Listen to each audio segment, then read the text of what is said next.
The history of Western philosophy is deeply predicated on a particular thinking technology, namely thinking in twos and splitting into this, not that, as a tool to think with, and a valuable tool to think with.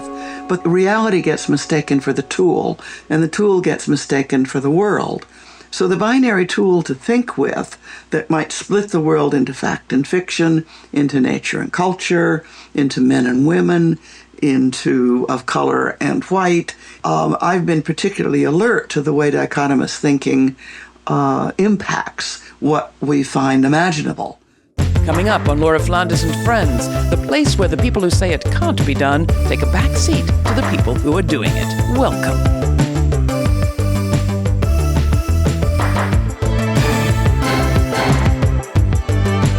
Our guest today, Donna Haraway, saw our future before we did. Decades before AI and climate crises were shaping our realities, Haraway, a visionary scholar and provocative feminist philosopher and scientist, was telling us something radical, namely that we were never separate from technology, never separate from other species, never separate from the planet itself, and that our survival depended on understanding those things.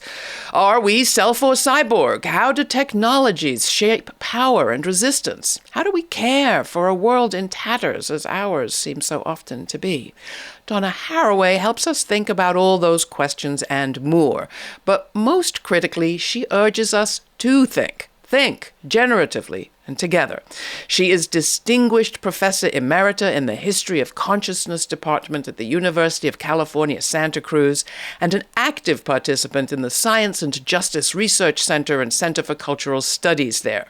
Her 1985 Cyborg Manifesto and 2003 work, the Companion Species Manifesto, helped blow up lots of old patriarchal, capitalist, binary, species-ist ways of looking at the world. And she offered an expansive, transdisciplinary, interspecies practice instead. She is clear-eyed about the mess that we have made, but believes we do have the tools we need to face that mess without despair or denial if, as she puts it, we stay with the trouble and do the work of worlding differently.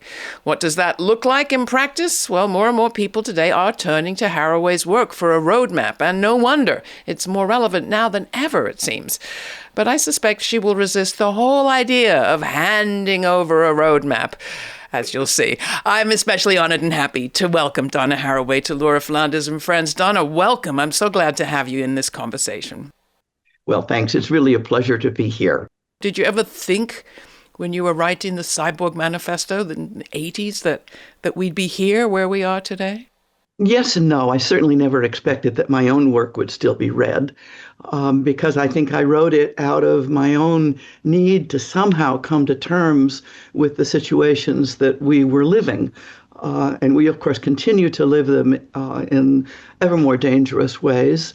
But what has both pleased me and astonished me is that the young folks, I get emails from kids in high school who said, Professor Chavez assigned us the Cyborg Manifesto, and I don't understand it. Would you please explain?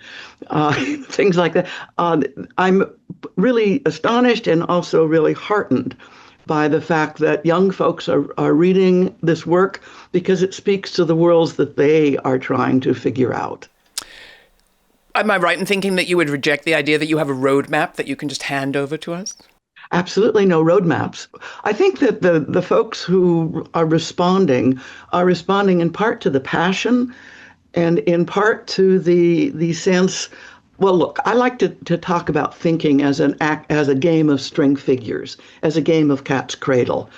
And at the very least, it takes two hands, and it can be played with many partners. It's not something that can be played with one. It requires action and passion, passing on and taking up, dropping threads, inheriting patterns, passing on patterns.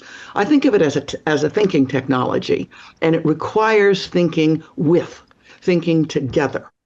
And inheriting a tremendous amount, but also taking the risk to try a new pattern, to invent something that may very well fall apart in your collective hands, but that the threads can be taken up and we can think again.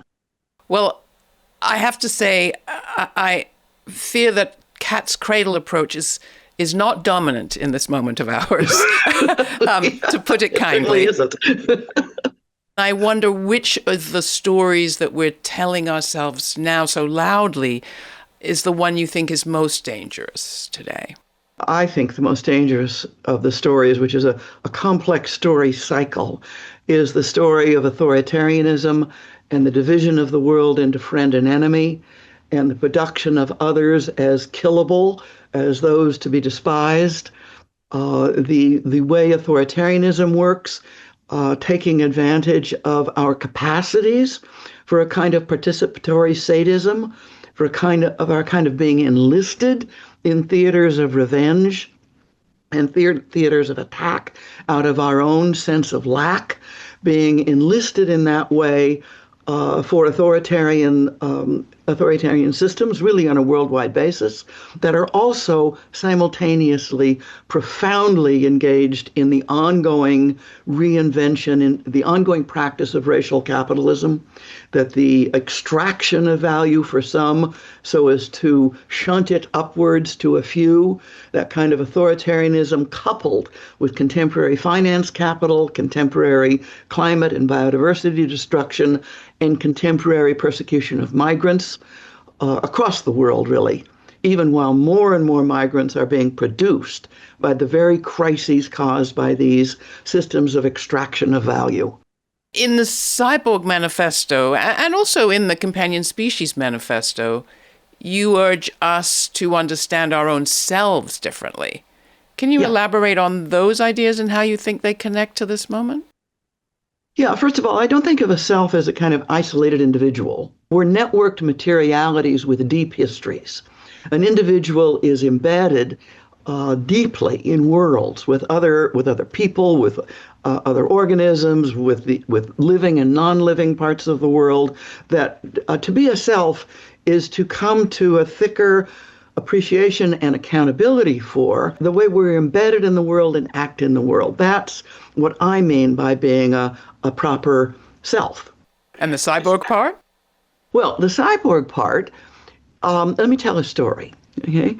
My first teaching job was in Honolulu, okay, in the early 1970s, which was the era of the electronic battlefield in the Vietnam War, and Robert McNamara's transformation of the Pacific theater into a theater of electronic war. The Vietnam War is really where that happened.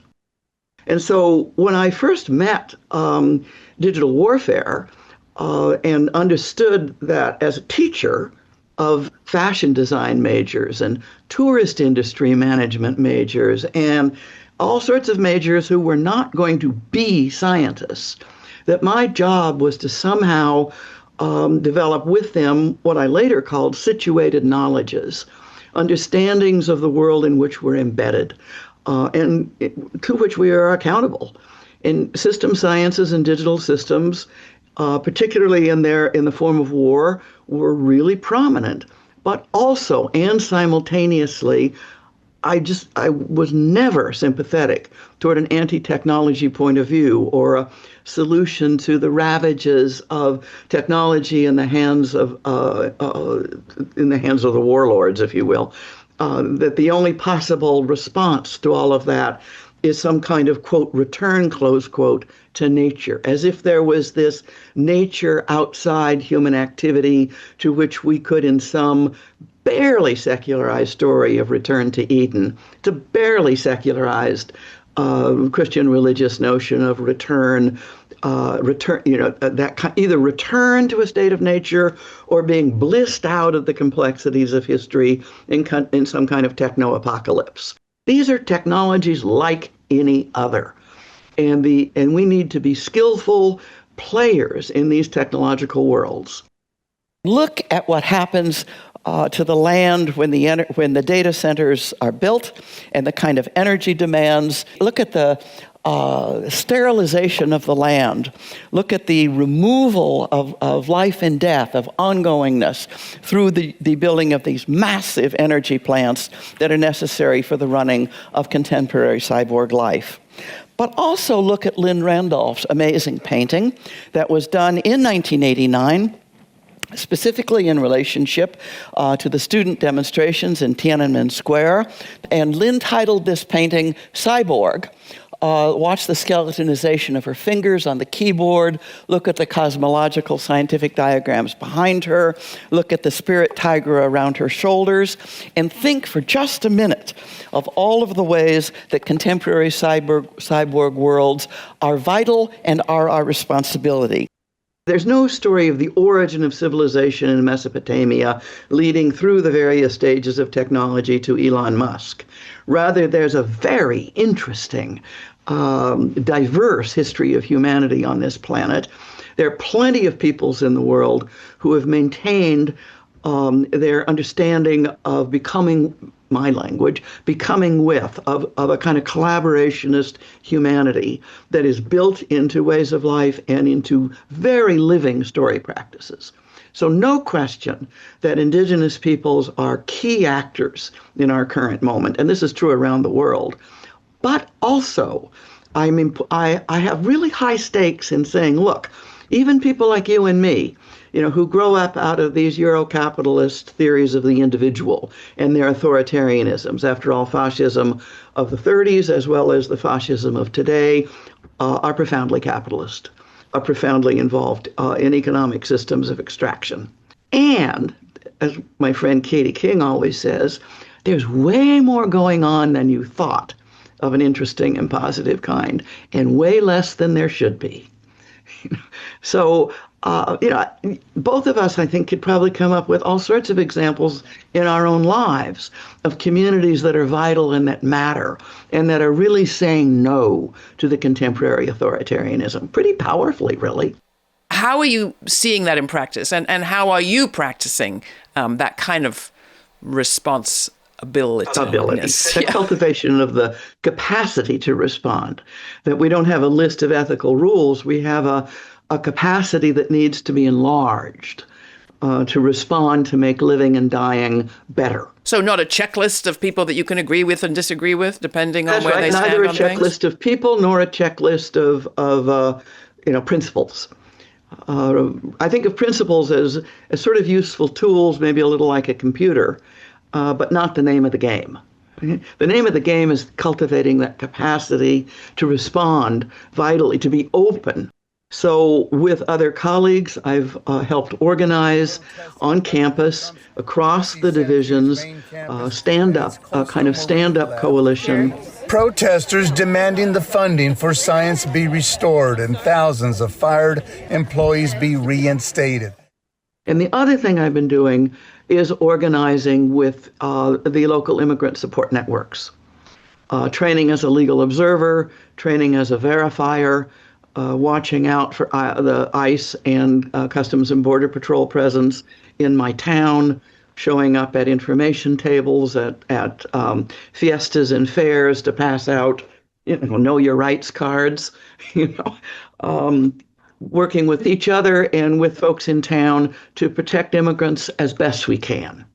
One thing I would ask you is, how has your life been changed by kind of freeing yourself from being hemmed in by the binaries perhaps you were brought up with? And how have the structures that you've dared to build made your life different and joyful? Well, the short answer is friendship. That networks of friends, past and present, just make all the difference in the world. And they aren't always activist friends, though often we make friends from the kinds of work we actually do, right? And that my sense is that showing up and engaging inevitably leads to the pleasures of knowing people you didn't know before, of ideas you didn't know how to think before, of maybe even learning how to dance a little bit, which you never knew how to do. My sense is that this is fundamentally about friendship. So how did it work for you? My colleague Susan Harding has a son, Marco, who was adopted at a young age. He came from Guatemala. And my husband Rustin and I and Susan and Marco have had dinner together at least once a week for 31 years, building Oddkin, building a family. So, and I know and I think of the folks I know in the gay trans world are overwhelmingly the most creative in building kin of any group in society that I personally know. And so I've been lucky to have to have my life built in patterns of Oddkin, as well as a really good biofamily. I wouldn't trade my brother with anybody. I mean, really, really good biofamily. Your family includes not just humans. Absolutely, my family includes particularly dogs and hens. We only have 3 hens right now. We have Café con Leche and Blackjack and Cacao. And we only have 2 dogs now, both former street dogs. One is called Shindichu, and the other is called Oz. Both came off the street. There you go. What a good dog. What a good dog. Shindy, come here. Sit, please. Good girl. Wait. We've talked about animals, about students, about learning, about thinking. There are threads to all of this. And I wonder if you want to pick some of them out. Like if there is a thread to your thinking and the way that you live. Yeah. Do you have tips for people as they try to thread their own life in a similarly radical way? I have a term, which seems technical at first glance, but it isn't. Ontological choreography, holding together the threads of ways of being in patterns that the patterns have rules, but you don't know what's going to happen in advance. The purpose of the pattern really is to open up what has not happened yet, to open up something new. And agility did that. Playing with a dog does that. You learn each other's patterns for sure, and you learn to integrate them, and there are all kinds of disciplines for that. But what it's for is opening up that kind of joy that comes from something that just wasn't there before. A kind of whoa emerges from the good run. Something that you may as well call miraculous, that emerges from that dance. I think the poet and essayist June Jordan used to talk about it's as simple as opening a hand. Beginning. Yeah. If you were to write a new manifesto or revisit that manifesto of 85, what would be in it today? Well, there's no way that this Cyborg Manifesto today would have to deal with the open AI world that didn't exist then. There would be technological developments that would have to be incorporated. And I would talk about what I think of as monocultures of the mind, the kind of flattening of thinking into that kind of instrumental thinking. Remember in Hannah Arendt, who was writing about the Nazis and the banality of evil, talked about skill and competence being turned into functional obedience, a function, you're always being a functionary as opposed to a real professional. And we see the Trump administration firing real professionals and replacing them with functionaries who could achieve ends in a kind of a monoculture of the mind, a kind of flattened mode of thinking. I would definitely talk more about different kinds of thinking. Again, using Hannah Arendt's injunction, think we must, and that thinking is training the mind to go visiting, to know something that is not yourself. Well, I think in monocultures of the mind, it's a bit the opposite. We're trained to repeat ourselves again and again. So a Cyborg Manifesto would have to spend more time with that for sure. Take on the algorithms. And then the algorithms and what we are allowed, the structuring of our world through the mining of databases and the construction of algorithms that give us this world rather than the world we need. So finding the ways to build the world we need and say no to the world that we are given so easily. The one element of now that we've perhaps understressed is patriarchy. And I named you as a feminist. Do you call yourself a feminist? Oh, yes, absolutely. The fight against patriarchy never ends. It's like cleaning the toilet. You have to do it every couple of days. So I think of the fight against patriarchy and all that goes with it as the ordinary work that decent human beings have to do. But what really enlivens my feminism is that I simply love women. I love women and girls. I think women and girls are kind of amazing, not counting the fascist women and girls, although part of them is probably amazing too. But no, I think that feminism is an affirmative position in the world that affirms, I don't know, all of the words are inadequate. Female is inadequate. But it's all of that and more. I think feminism is an affirmative. It's about living and dying well with each other, where women and girls are acknowledged and integrated and powerful. It's that. That's my feminism. I did think that we might not be still fighting this at this point. Wouldn't you think? No, really, wouldn't you think? We could at least have a composting toilet and throw all the patriarchs into it. Oh, well, but you just used that word compost. And I have to ask you about that, because we've been talking recently on this program about the mandate to be useful and productive and functional, and the critique of that we get from the disabled world. And you've critiqued it too with this fascinating use of the word compost. So when you say compost, what are you thinking about? Compost piles are a multi-species endeavor that turn waste into soil, that turn waste into nutrient, that take the detritus of our world and rework it, recycle it in a multi-species way to make something enriching. In this case, to help my onions grow. So maybe we could think of ourselves as species that are capable of making something of this waste that we have also created. It's a very Zen, very Donna Haraway kind of idea. Yeah, and also I learned from my Buddhist friends and the do no harm, that kind of emptying out and not always being productive, but allowing yourself to be and be open and be empty, all of that. And at various times I've been called a postmodern or a posthumanist or a post whatever, and I get grumpy and I say, no, I'm not posthuman, I'm compost. That we are all already, always, we are compost. We are a multi-species, ongoing kin group. We are Oddkin as ourselves.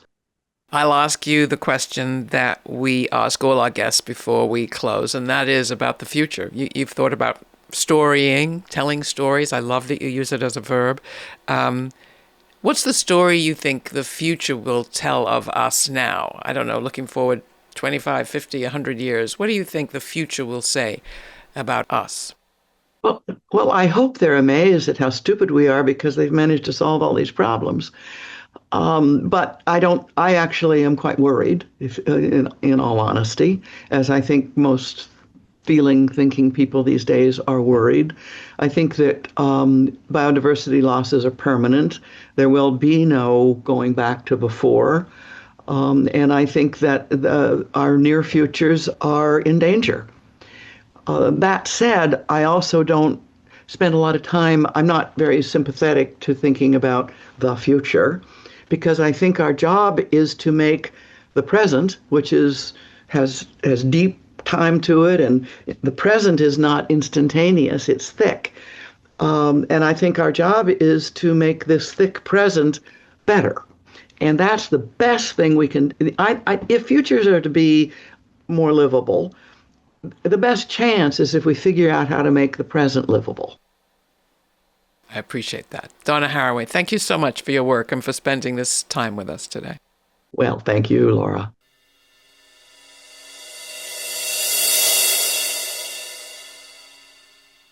I'll admit it, talking with Donna Haraway made my head spin. She has a way of turning every noun into an active verb and every sentence into a paragraph.